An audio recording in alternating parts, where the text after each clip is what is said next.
Common thing that I saw students doing, or saw y'all doing, is this. Is that right? This. I saw the most common students doing this, looking at m of x, which is perfectly fine. If you make a mistake, though, it can go off rails really, really quick.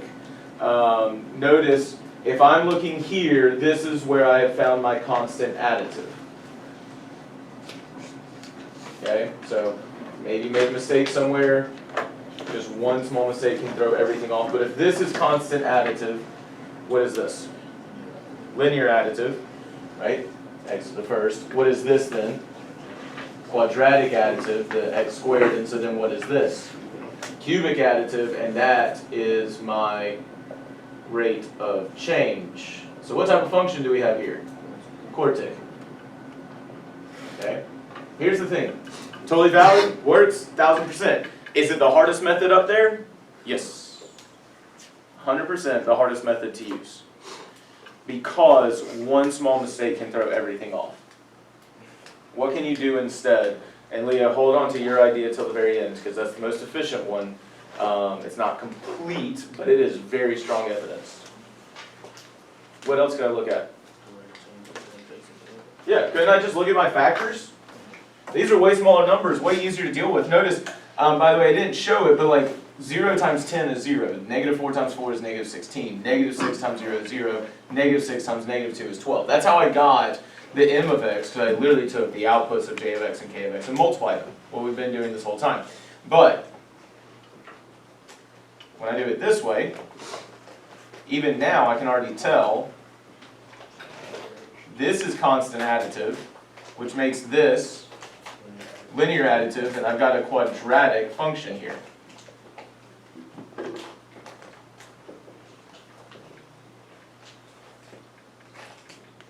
Once again, this is constant additive, so what rate of change do I have? Linear additive, so I've got a quadratic function. Remember, we've been dealing with that for a couple months now. X squared times x squared is a, what degree? X to the fourth, or a quartic, right? So no matter which way we slice it, we're looking at a fourth degree. But Leah, what did you notice that made things way quicker? Like, because you weren't thinking about that rate of change or didn't realize it, I think. Yeah, I didn't. You're struggling with that method? No, I just didn't do it. Well, I Okay. did it after, but Okay. So what did you see, though, that made it way easier than that from the beginning? yes. The zeros. Now, when I look at m of x, I only see 1, 2, 3 zeros, so that would make me think not quartic. You think there's an imaginary? Let me ask you all a question. This is going to answer your question that you had earlier, Elizabeth, and a few others when I saw y'all writing things. Imaginary numbers have to come in what? Pairs. Right? Imaginary numbers can only come as the result of taking the square root of a negative. Imaginaries only come in pairs. And so, it's not an imaginary. Does anyone see why I only see 3 zeros in m of x?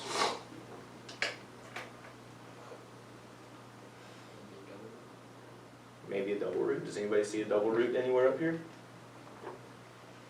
I do. Drake, is that you nodding? Yes, you see it? Where do you see it? Where x is 2, f of x is 0, k of x is 0 0. times 0, right? That's literally the definition of a double root. See how they both have a 0? X equals 2 twice. So that's 1, 2, 3, 4 zeros. 4 zeros tells me what type of function? Quartic. No matter which way you slice it. Based on zeros, based on rate of change, things like that. The only issue I will make a note of with that approach, Leah, is what if I hadn't given you the zeros in the table? That's the only reason I say it's not complete. The rate of change will always work. If the zeros are not in the table, though, you can't always base it just off the zeros. Because you can have imaginary zeros, right? Especially if it's a quadratic or something like that. Does that make sense how to fix that? So if you want to make a note about some of those things, then please make a note to yourself about the zeros, about those rates of change. So we have no pencils on our desk, right? Hey, is there not a box underneath one of y'all's desk? Like under yours, Miles? Yeah, it's under yours. So, please make whatever notes you need to make about the rates of change, the zeros, whatever. While some are making those notes, what questions do you need to ask on the rest of this? Number 12? Let's start with the calculator portion. Is that cool? Any off the calculator portion that we need to ask about? Number 7. Can you do 7? 7, okay. So, write down notes about which ones I'm not gonna give a ton of feedback on. 7, the average rate of change, cool. Yeah, that's fair. Average rate of change, in general, what do we wanna think about when we say average rate of change? Slope, right? So, you can remember this formula that you've probably learned before, just the change in y, change in x idea. And so literally I'm only looking between what 2 days? 1 and 12. So remember, like, this is not the formal way, but like if you draw a line through there, can you find the slope between those 2 points? Yeah. The more formal way that I will say you want to go ahead and learn before you take a pre-calculus class or calculus class is this. It's my change in outputs.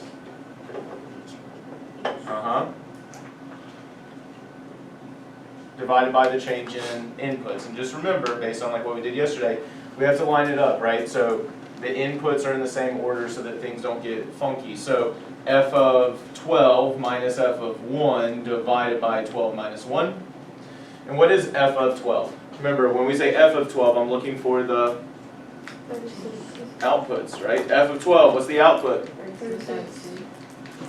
36, right? Input of 12 has an output of 36. 250 or 36 minus f of 1 is that's the output divided by 12 minus 1. Now, one thing I would do is I would actually go ahead and include my units. That 36 and that 254, what is that representing? Number of cell phones sold. Cell phones sold. It's in the context, but it's also on the axes, right? The y, number of cell phones sold. 11 what? The x-axis, days. Now I could be wrong, it's like a negative 19 point something, I believe. It's like negative 19.6.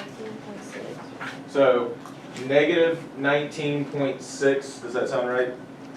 Rounding in there, okay. So negative 19.6 what though? Cell phones sold per day.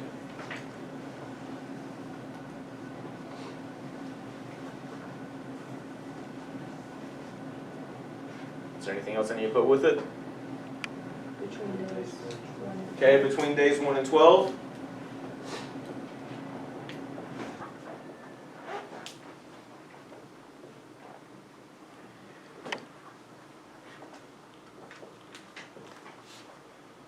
Hey, can you sell a negative number of cell phones? So what does that really mean? It's what? They had a loss of 18.6 cell phones. So the number of cell phones per day was what?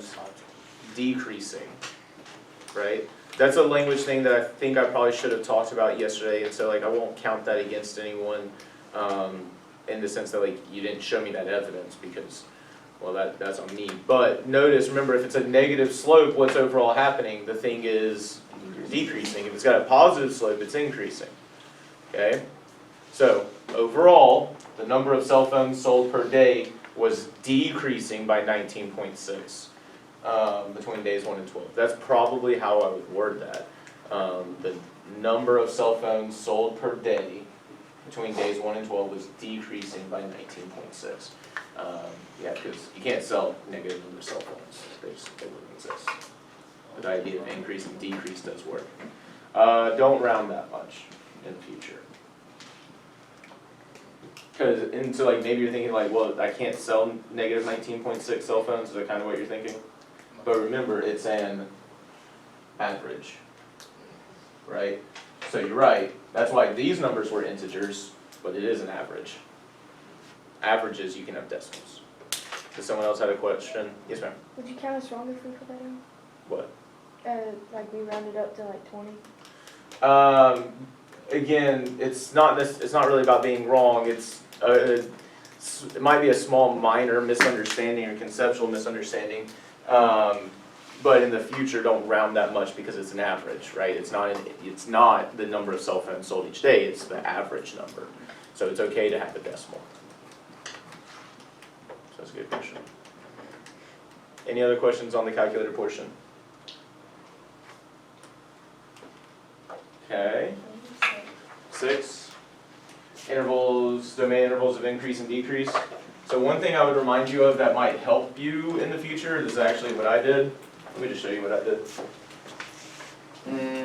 Actually, I wrote a lot on there. There are several answers that I would accept, like because of estimates. But I will point out, like, what are some key points that I need to identify as part of my intervals of increase and decrease? Remember, a minimum literally is where the function stops decreasing and starts to increase, right? And so like right here, I'm color coordinating blue. I'd probably stop it right around here. If you stopped around the 12 because that's what's marked, that's fine. Well, maybe I might take 14, but really it's that 13 right here. So what's it doing initially along in this region? Decreasing. That slope is negative, right? So it's decreasing. Where does it start to decrease? And I literally made that note. It starts decreasing. That's how I know it starts at negative infinity. The whole function starts decreasing. Comma, where does it stop decreasing? And it depends, like you could say 12 or I marked 13 or maybe 14, any of those would be acceptable. But what you would want to note is this is the relative minimum, right? It stops decreasing at the relative minimum. That's how I know it's right there. What's happening after that decrease? It increases.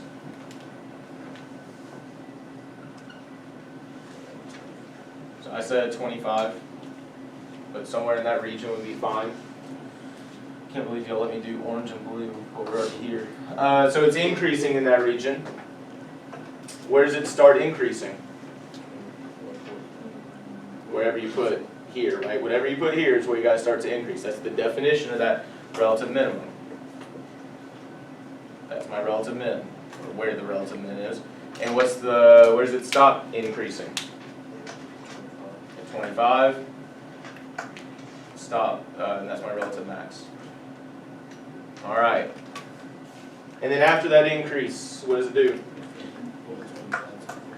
25 to infinity, right? It starts to decrease at that relative max. It never stops decreasing. 25 to infinity.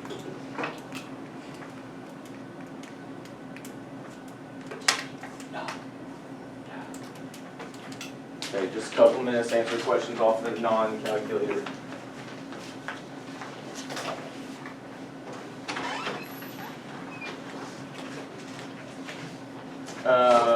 What did we ask about number 12?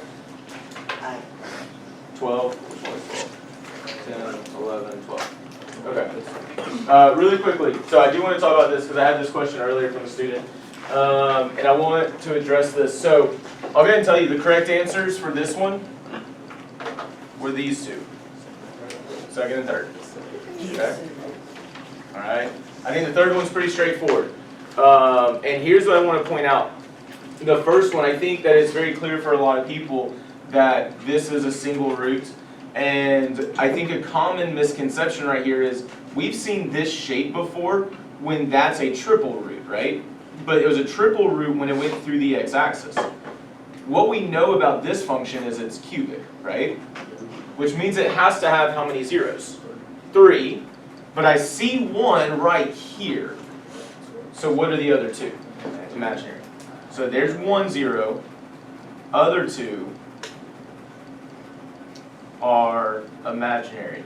Be careful because I get the temptation to say that that's a triple root. But one, imaginary roots always come in what? Pairs. They always come in pairs. Two, that shape is a triple root when it's on the x-axis. It's not a triple root when it's not on the x-axis. Does that make sense? So, 2 and 3. 12 was the other question. That's the last question I got time to answer today. 12. So 12 goes back, honestly, to basically the same idea. What type of function did y'all say that this one was here, probably?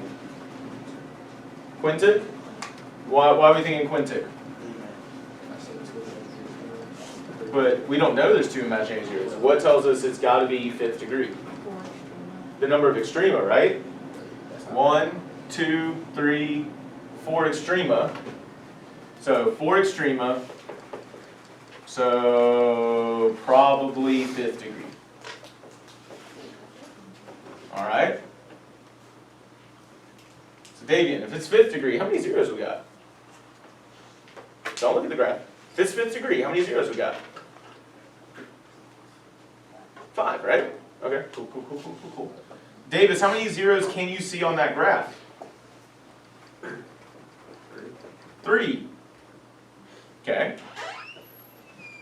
So if I can see 3,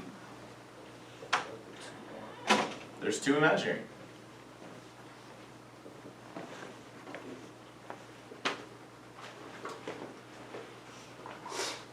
That's it. You can never see imaginary zeros.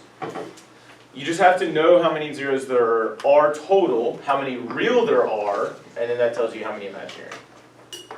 Does that explain the question you had on Davian? Okay. So keep in mind the number of zeros that you have, how many of them are real, and that tells you how many imaginary you got. Okay? So we know there's 5 zeros, so there's got to be 2 imaginary. All right, do this for me. One person per group. Go grab calculators for the entire group. Stack your demonstrate your understandings together. And Xander, can you pick up all the demonstrate your understandings for me? Once you get your calculator, log on to it.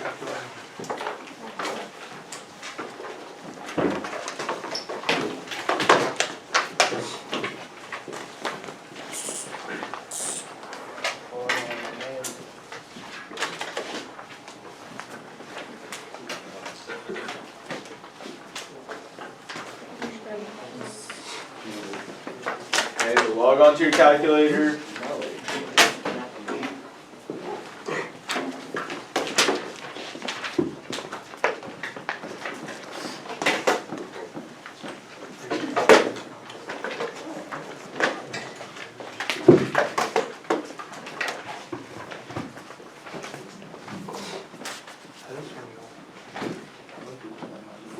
Yes.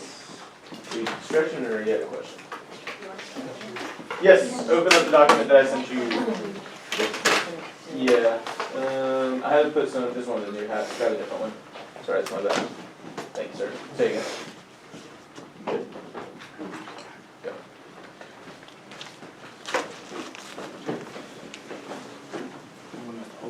Yes, open that file. Yes, ma'am.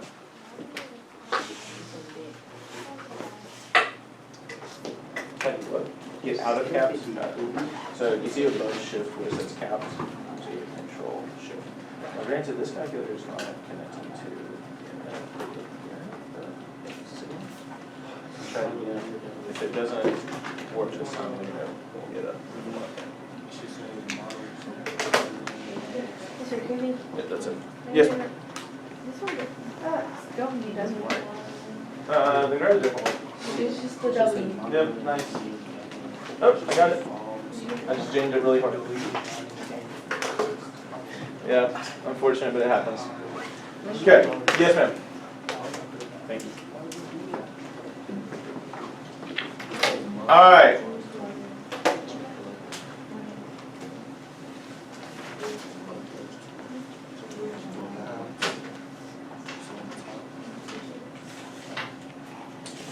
Did anybody remember to get the video release form signed? 'Cause I totally forgot to send out a message to parents. I redid it so that I already have the information on here if you want a fresh copy that has like an explanation of what the video is about and stuff like that. So if no one has it, I'll just pass this out later in a second. Alright, so let's get started with this activity. So what we're about to do is dive into something called inverse functions. You've used inverses before, right? What's the inverse of a square? Square root. What's the inverse of adding? Subtracting. What's the inverse of multiplication? Division, right? So these are inverse operations. What we're about to go into is something called inverse functions. It's still the idea of undoing ideas, or undoing, but we're undoing entire functions. It has a lot of real-world applications, so the vast majority of this unit we're going to spend with real-world data. And this is the beginning of it. It goes along with that sheet that I passed out at the beginning of class, the very first page there. I'm not going to look at the proficiency scale yet because the lesson that we're doing today, or starting today, is only an introduction to get us ready for the meat of inverse functions, okay? So, here's what's going on. This is technically lesson 2. I skipped lesson 1. And we're starting with lesson 2. You don't need lesson 1 too much. It's all about linear functions. We've done a ton with linear, but we're going to play with it here. So this first little bit, this little task right here, is based on something in lesson 1. It was about somebody's aunt giving them gift cards, which I don't know why you would give gift cards when you got cash, but giving gift cards based on certain things that the person was doing as the school year went on, right? And so you have a table there. 0 months into school, she gave the kid $15 in gift cards, and then $65 in gift cards, $115, $165, and $215. Okay, very simple, straightforward stuff there. And so if you go to 1.2 on the calculators, that's just the very next page. So you can click on it, you can click on the arrow right here. I'm going to show you how to do a couple of things on this. So go to 1.2. It should be a graph, it should look like this. And the calculator already has the data loaded in. You can't see it yet. So one thing I'm going to show you is this first. What button lets me do cool crap on these calculators? Menu. So go ahead and hit menu for me. Alright. And what I want to show you this time is we're actually going to look quickly at graph entry / edit. I just want you to see this. When you have individual pairs of data and you have individual points, what you can create is something called a scatter plot. So notice how scatter plot has individual points down here in that little example. So go to scatter plot really quickly. And I want you to go up. So click the up arrow to go to S1. Should show you. Play one more time. There you go. So notice this is how the data that's in the calculator is put in. I listed the 0, 1, 2, 3, 4, 5 as months. The 15, 65, 115, etc. as gift card total. So all I did was I created a scatter plot, and the calculator graphed it for me. But we don't see that data, do we? No. Okay, so hit escape out of that. And what's the button that lets me do cool crap again? Menu, okay? And I need to change what I'm looking at so I can see my data. So where am I going to go? Windows / Zoom. I'm going to do something I've never had you do before. Don't go to Windows settings. When you have data, look at your options. Number 9, what does number 9 say? Zoom to that data, right? So when you have actual data, the calculator is awesome and it can zoom right to the data. Let's go ahead and zoom to that data. Alright? Now what we want to learn how to do is how to represent that data with linear functions. Okay? Now, I'm going to do this part quickly because I want us to get to the actual part of this lesson. Anybody know what equation I might be able to use to represent this data in here? Do you see it?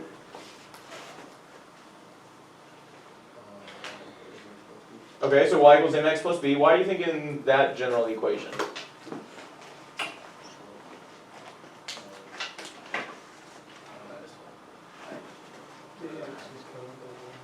Okay, the x is going up by 1. Okay, is it just that? Say again. And we're adding 50 right here, so say that you're about to say something, Miles. It's constant additive, right? So what type of function is it? Linear, right? Okay, cool. Y equals mx plus b. So what's my m? Constantly adding 50 every time. What's my b? 15. All right, let's graph it. Let's check. All right, so that's our prediction. Y equals 50x plus 15. Pick up the calculator. Graph that line.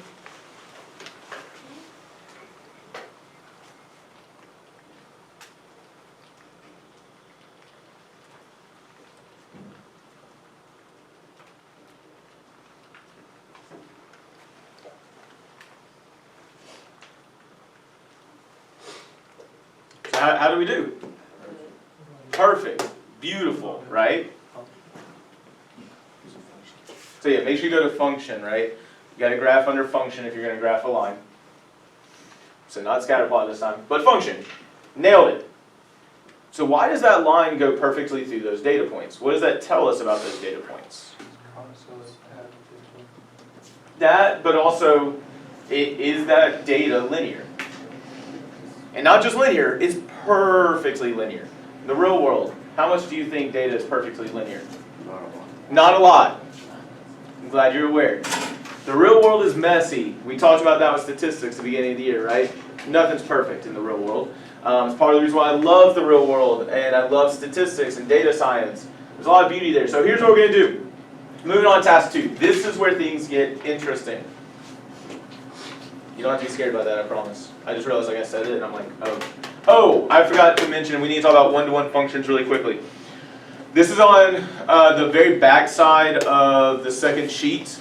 So to set us up, I need to talk briefly about something called a one-to-one function. So I've got a little bit of a note page there. And because there's a question that's going to be later in this that asks about one-to-one functions. So first things first, what's a function? Let's start there.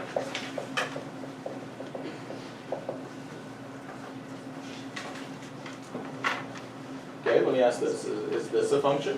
No, it's,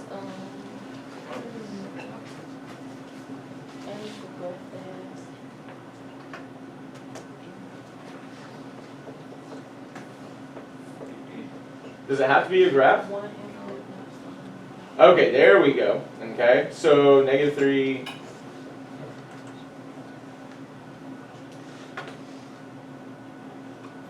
So remember, it doesn't have to be a graph. Someone started to say it though. Function, one input. maps to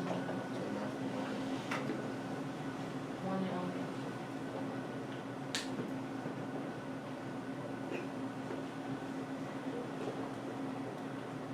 Cool, there's a function. And so which of these up here are functions? Just the middle graph, nothing else?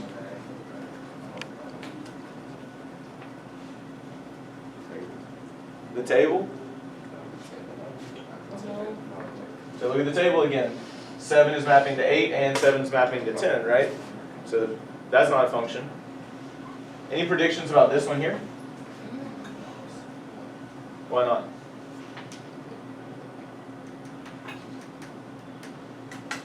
So we haven't studied this. That's not a function. I won't be able to tell you that. That's a circle. And one way you can see that is this. What would I now do to solve for y in this equation? Solve for y, I need to take a... Okay, so when I take the square root, what's y going to end up equaling? Ooh. You can't take the square root of those individuals. I will say this. It will be this at negative square root of negative x squared plus 4, but this is incomplete.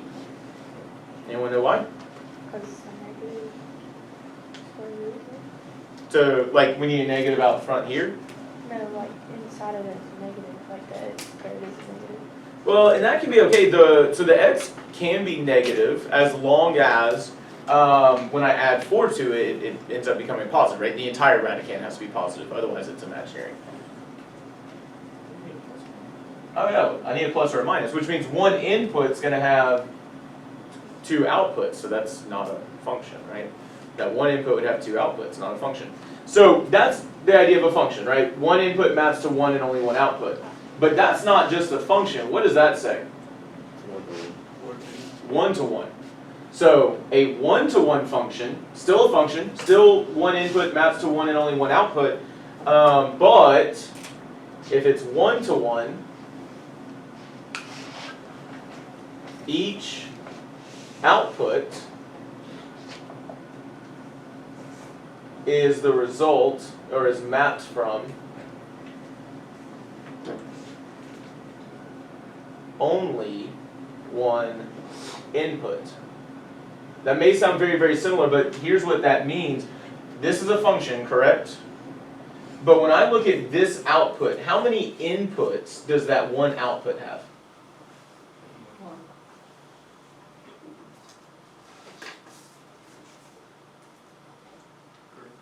That has three outputs, or three inputs for that one output.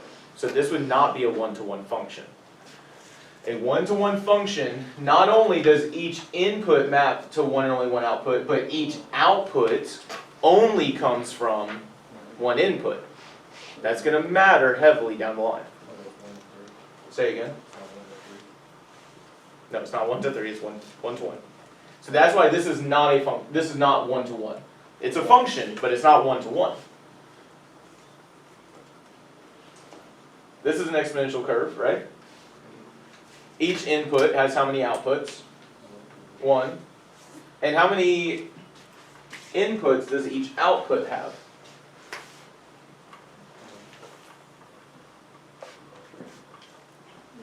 Just 1. Notice, what can I use to check graphically for a one-to-one function? You mentioned it earlier, kind of. Yeah, there's a three-word thing, three-letter acronym that we use sometimes. Zero particle? No. So remember, that's about zeros, right? I'm talking about trying to see if it's a function. Fundamental theorem of algebra, remember that's about connecting zeros in degree.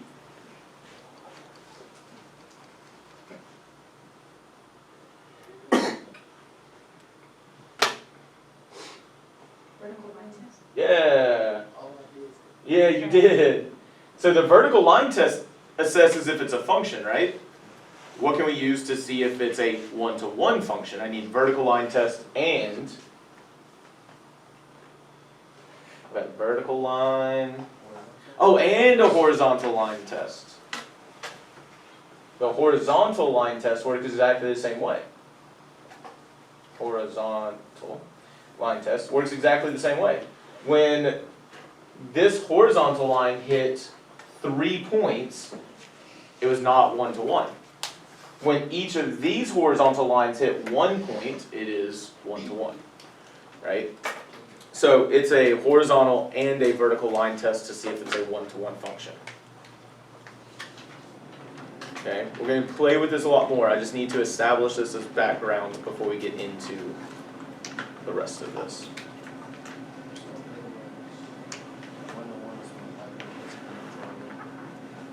There are other ones, but yes. And we're also going to learn how to, what we call, restrict the domain to make something one-to-one. So, okay, let me give you a small example, because you're looking at me, what does that mean? What type of function do I have here? Quadratic, right? Is that going to be one-to-one? Is it a function? Yes, but each output usually is the result of how many inputs? 2, right? Most outputs are the result of 2 inputs. But what about this? What if I restrict the domain? What if I only look at this quadratic? Does it still have the linear additive rate of change if I get rid of the left-hand side?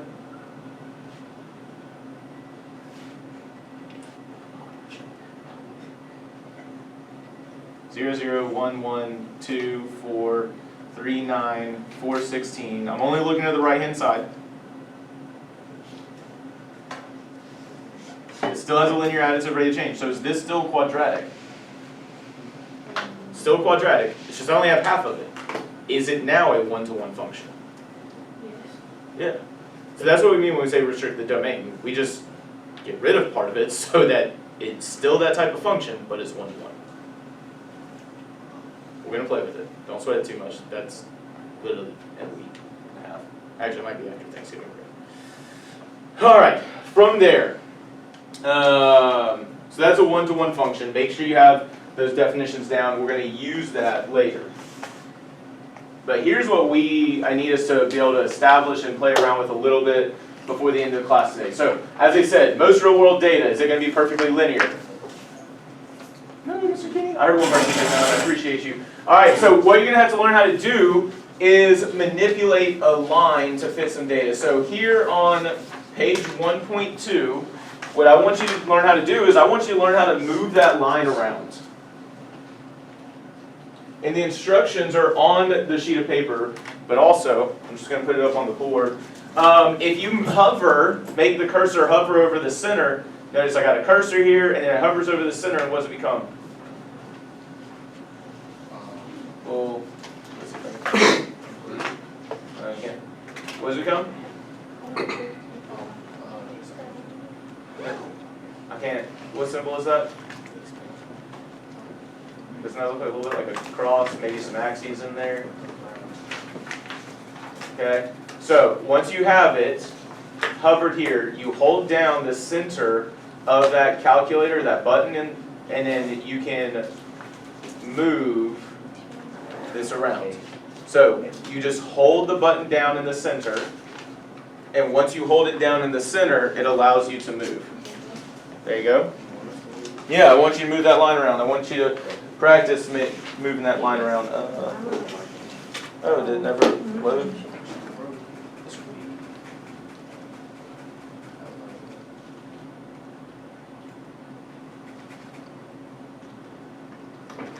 That's so weird. We have to play around with yours. Look on with them for now. Okay. Now, don't just do that in the center. Move your cursor to the edges. Oh, yours never played because you got the new. Had you what? You got to graph your line. Y equals 50x plus 15.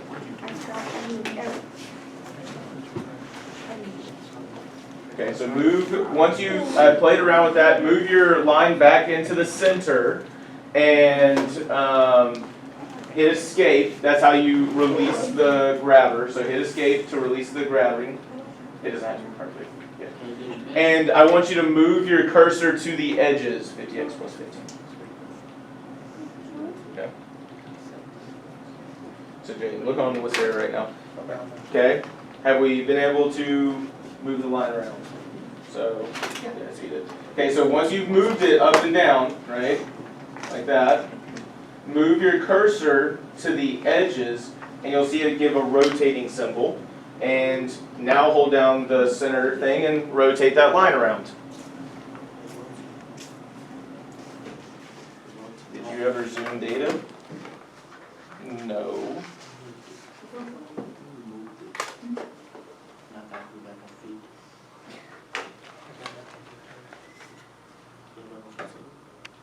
And so now when you move it into the center, you hold this down, and you wait till the hand closes. And move it, do the same thing to the edges. You're running into the issue that you never zoom the data. Now it looks pretty right, doesn't it? Now I'll rotate it. We got both, yep. Alright. Once you have that done, what I need you to do is go to 2.2. And I'm just going to give kind of the background of 2.2. First off, you can see a line there that started. What do I need to do to be able to see that data that goes with it? By the way, this is on the second page. What do we need to do? What do we need to do to be able to see my data here?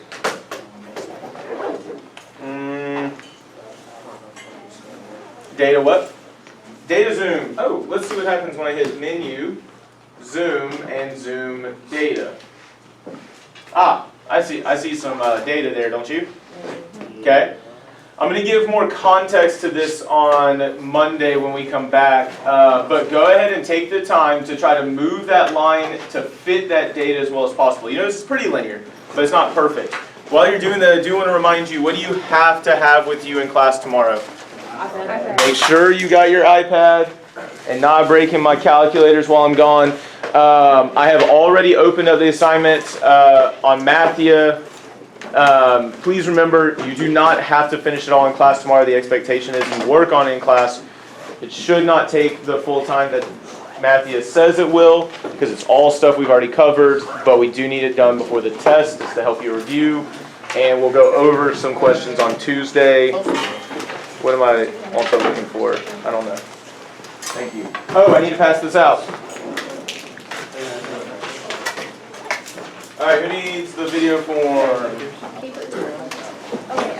Yeah, but that has all the stuff already filled out, in case you... I mean, if you already got the other one signed, you don't... But she still has to sign it.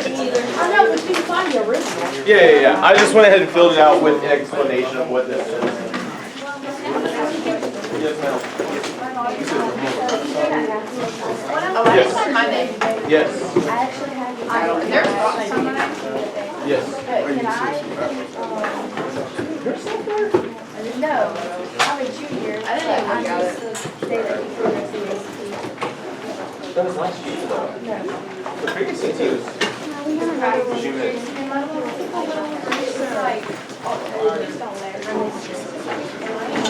PSAT? Well, there's two different tests. The PSAT is for National Merit Scholarship. I don't know. Who hasn't gotten the video release form really quickly? Oh, yours is on your desk. Thank you. That e-learning day, though, yes. But they took it, Okay. they took it a different day. We had took it during school one day, Okay. but I wasn't here for that day, so then I had to make it up whenever they.